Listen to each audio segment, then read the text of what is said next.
Welcome everyone to our August webinar from 12 Points Business Advisors discussing why you think about value first. I'm Dave Clayman, CEO and co-founder of the 12 Points brand and the 12 Points companies. And I am very honored to be joined today by Michael Crowley. Michael is a senior business consultant through both 12 Points and his own company Plan Value Group. And Michael, would you just take a minute and tell us a little bit about yourself today? Thank you, Dave. It's great to be here with you. I'm a person that's always been an entrepreneur. I've owned and operated several companies to grow them and sell them. And now I wanted to be able to help people with the idea of items that I might have done wrong throughout that process. Well, you had successful exits, so I guess that's a good place to start, but we always learn something as we go through the process, right? Absolutely. So maybe just tell us a little bit, maybe a thing or two that you did wrong that is making you rethink and you're looking forward to teaching other people, and then we'll get into our today's specific content. Sure. So I think one of the areas that I tried to do an awful lot by myself, I didn't build a team, and I didn't really look at what the impact was going to be. Plus also a couple of different areas that I know that now I know that I left money on the table of the way that I could have restructured the company, and it would have sold for a higher multiple, and it would have added more value to me. So these topics that we're talking about today are right on point. Awesome. We will definitely get into both of those. And let's dive right into the first one there. So thinking about how, if our goal is to build a company that is attractive, valuable, and transferable at any given time, you know, I think about running the company, and we always hear about how's your margin. And when we think about margins, we're like, well, the more we can do, the better our margins will look, right? We can run ourselves ragged 100, 110 hours a week, and that's payroll we're saving. So our margins are going to look so much better. But let's talk about why that actually detracts from the valuation you actually receive from somebody else. Yeah, so again, when we're talking about sales and adding that value, I think it really starts with tracking it. Where's that business coming from? Is it a situation as far as, are you the person that is owner dependent and everything is coming through? One of the problems that I always hear is a business owner telling me, I'm the greatest salesperson at my company. It always makes me nervous. So you want to have a great system, still be so proud of your service and the speed that you're going to be able to get to that customer. But more importantly, do you have a real system for it? Do you know where your customers are coming from? And that is a situation that is so important because of customer concentration in those different areas. Let's talk a little bit about, I get so excited when my biggest client wants to do more, right? Because that's a sign of confidence in the business, that we've been doing our job and how great that is. How can that be a detractor? Well, again, that cross-selling to those areas seems like a good idea, and it can absolutely add value.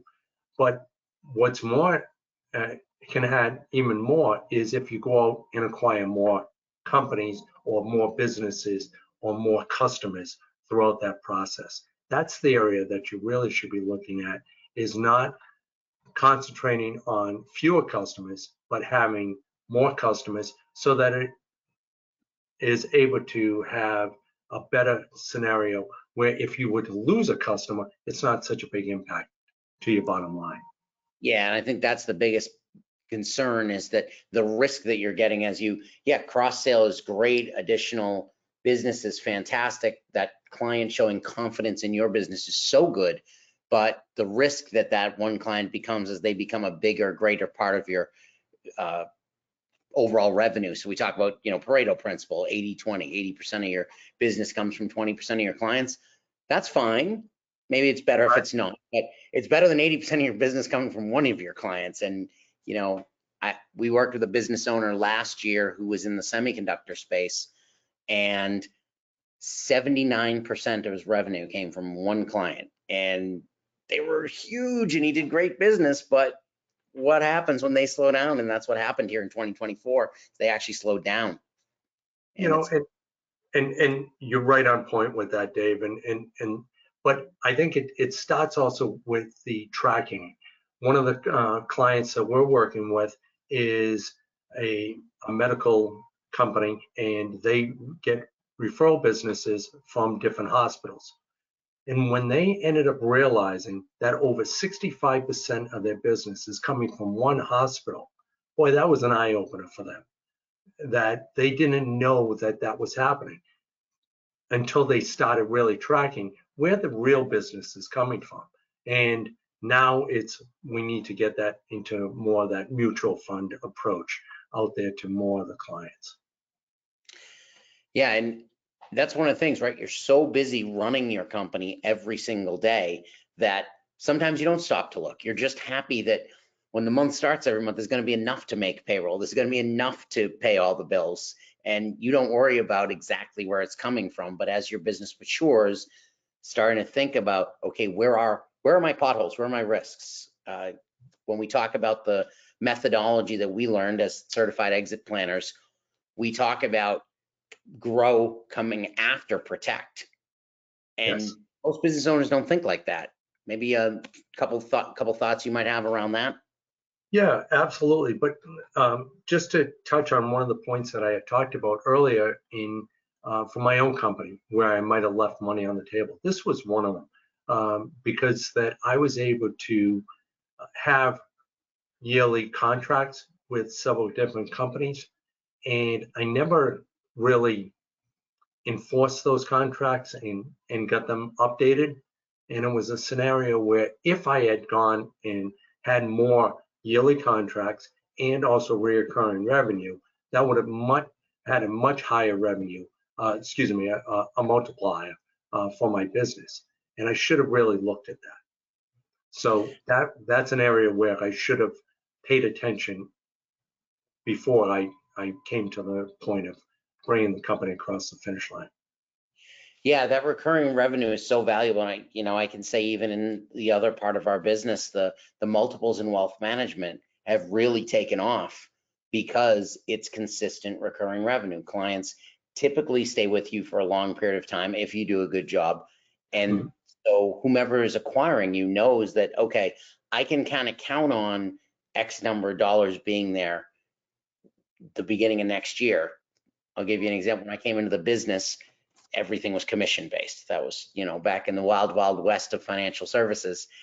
And my old partner used to say, your career starts every month because there was $0 in the door until and we were always ethical about it, but you had to be mindful of what the next idea was going to be, what that was going to look like, because that's how you were going to eat that month, so to speak. Right. Yep. Now with recurring revenue, that's changed. You still obviously are bringing good ideas to your clients all the time, but kind of consistently what is business going to look like. You can plan, and that's the same kind of thing for someone acquiring any of your businesses. Is how can I plan for the future if I don't know what revenue is going to look like? Correct. Yeah. So kind of talking about that protect scenario and how that comes up before growth. Obviously, we need to have a sustainable business before we think there, but whereas we're often thinking about what is that next phase of growth, how does that come, we don't stop to think about where are the potholes, where are the holes in the floor that we need to be thinking about that we could step in. And customer concentration is definitely one of those. Recurring revenue is another. Just thinking about staff training and building out that management team, but also training all of your staff. Again, we're always thinking, when I think value, if I'm just putting on my typical business owner hat, when I'm thinking about value, I got to improve my margins, I got to improve my net income, I got to do this. Training costs money. It's downtime for my staff. I got to pay the trainer. How valuable really is that, and what would that mean to me potentially, either in a sale or ongoing value while I still own the business? How do you think about that, Michael? I think it's a part of the foundation that you really need to build. You need to be a training company all the time. But also I would challenge business owners, a lot of times either suppliers, some type of, someone that you are a customer to will actually help you with that training. And we used to bring in suppliers and they would train from everything from ladder safety at a construction company to a CRM to a process. There was a number of trainings that we were able to get, and it didn't cost us anything. The suppliers were very happy to train our employees. Again, it's a win-win scenario, and it didn't cost us any money. So I would always challenge a business owner to be able to really look outside the box and to be able to say, how do I get this training? Do I have to actually pay for it, or can it be something supplied to me for free? But I think training is such an important factor. It helps the employee also feel rewarded and good about their career path that they've had. It also helps when you think about it for the acquirer, if they can walk in to a business that functions, that runs on its own, and they're just kind of plug and play, obviously that's so much more valuable to them. They have to spend less time. There's going to be less of a pain in any transition. These are all positives, that having your staff up to speed on the latest technologies, ready to roll, that really adds value to your company and makes someone want to pay more to acquire the company. Absolutely, I wouldn't agree more. And the other side of that is even acquiring new talent. Someone does not want to come to a company that has old systems and, well, this is the way we've always done it, type mentality. So to be able to get new blood in the door, that's what's needed. And along with that, as you're looking at options, and yes, you want to keep your costs down so your margins are good, one of the other things to consider are these state grants. The state has a lot of workforce grants that you can put in place to gather money to train your staff as well. It's really important. The government doesn't want to be responsible for people who are out of work, so Right. they offer a lot of money to keep staff trained, and that's another way that a lot of our business owners have been successful. And there are some resources that we could discuss. If anyone has questions after this webinar, we'd be happy to let you know some resources that we utilize. They're not services directly of 12 Points, but that we could put you in touch with to get grants for some of those workforce trainings. And it can be a lot of money. It can really be a lot of money, save you a lot of money, and help you with your staff.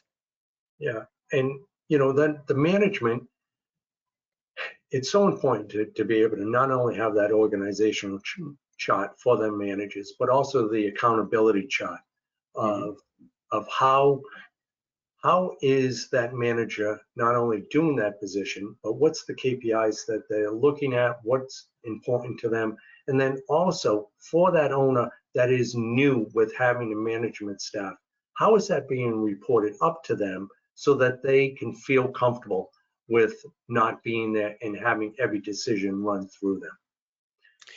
And we as consultants often use a lot of terms and jargon, of course. So maybe what is a KPI for those who may not know? And if I'm not mistaken, you guys actually create custom dashboards for companies you're working with. So a little bit about what those might look like, how you use them, and why they're helpful would be awesome. Sure. So the key indicators is performance indicators, as far as what is a manager actually looking at? What's their dashboards?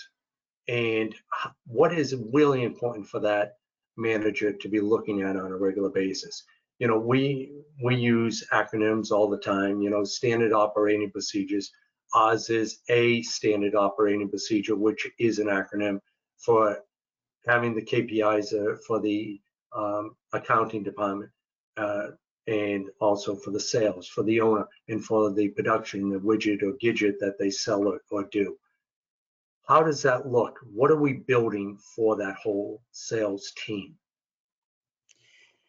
And if you think about the value that can bring, yes, ultimately, if someone is looking at buying the business, they're going to want to pay more for, if they can see, they can log on and you can share that dashboard with them and show them, this is how we operate. This is what the growth has looked like, instead of trying to pull together a bunch of spreadsheets that we might have. And of course, if you don't have it systemized and documented, you've got to go ask somebody at the company, maybe your CFO or someone, what did we do last year for sales growth? Can you show me a chart of the last 5 years? Well, all of a sudden they're getting a little suspicious as to why are you suddenly asking this?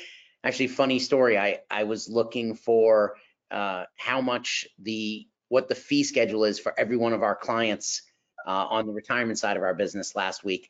And the person I asked said to me, "Are you thinking about selling us?"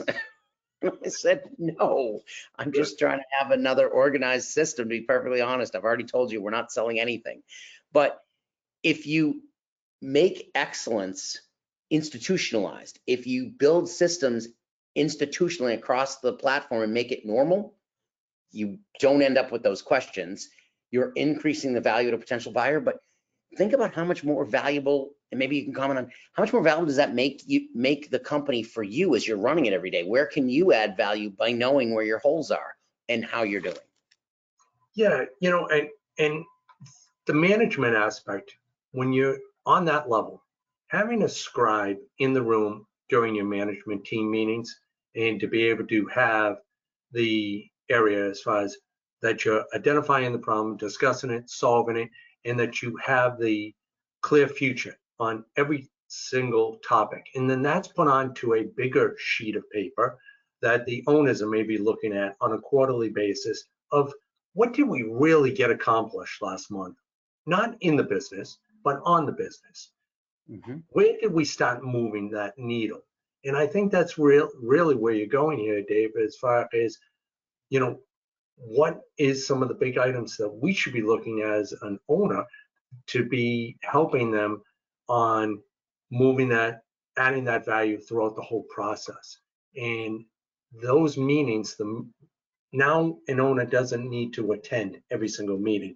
If they have those different meeting notes, it comes out and it goes through that process.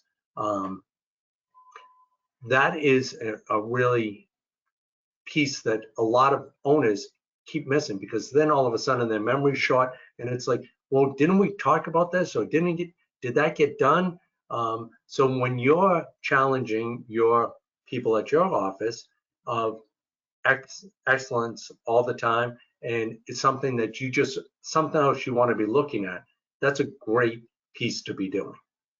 Well, thanks. And that leads actually back to your original point, which was building that management team, because if you can start not attending that meeting as the owner and the rest of the team can have that, you're really building a company that is transferable, because now there is staff that will be there that know how to document all the processes, know how to execute on the operations, and know how to operate a continuously profitable company without you having your hands in everything. And that says to a potential buyer, hey, this is transferable. It also, if let's say you never want to sell, it allows you to be out there doing other things, developing the business, coming up with new products to limit your concentration. Whatever that might be, you've now made that more attractive and more transferable to someone else, and that ultimately makes you more valuable. Absolutely. So with our limited time left, just any pearls of wisdom you'd like to give specifically on creating value in your business and what to pay attention to that maybe we didn't touch on yet? I would just make sure that everything that you do, if you look at throughout the whole company, get a chance to, as an owner, be there to walk around, not to look at the nitpicking the items that are not working, but looking at the items that are working and how do you duplicate that throughout different parts of the company so that you could be able to continue to grow. That's a great point. It is so easy. We're so busy as owners to be walking around the business and only notice and comment on the negative, the things that need to be fixed. Oh, how is that broken again? Oh, how did that computer die? It's only 3 months old. All these things that we just, they're forcing themselves into our day. But pausing, your employees ultimately are your most valuable asset. So pausing to praise, to celebrate the things that are working is another way to maintain and build up that great staff that you have, and therefore continue to make your company more attractive, transferable, and valuable at any given time. Yes, absolutely. And Dave, as always, it's just great time to be able to talk with you on these different matters. Awesome. Michael, we thank you for your time and advice, and we'll look forward to seeing you again soon on another webinar. Sounds grand. Thanks. Take care.